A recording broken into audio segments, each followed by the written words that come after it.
Aikari a Kadongo Mishomoroni maraikara na guoya ni undu wa ciiko cia uhaguku wa ugitiri iria iratabanio mathaa-ini ma kafiu.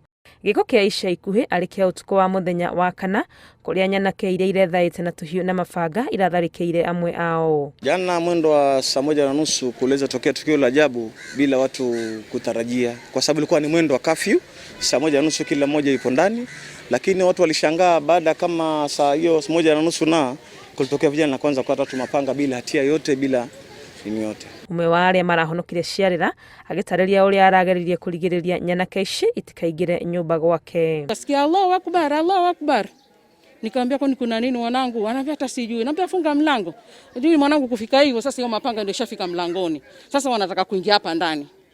Sasa ilikuwa anataka kuingia ndani, mwanangu anambia kazana mwanangu funga mlango. Hiyo tumbu ilikuwa imetokeza nje hivi. Nikamwambia kazana nao itoe ile mlango ufunguke. Akakazana mlango wao wanataka kuingia. Hiyo panga wameshashika hivyo hata wamekata hiyo kamba hapo. Wakakazana nao mlango paka ikaitoka ile tumbu mwanangu akafunga ule mlango.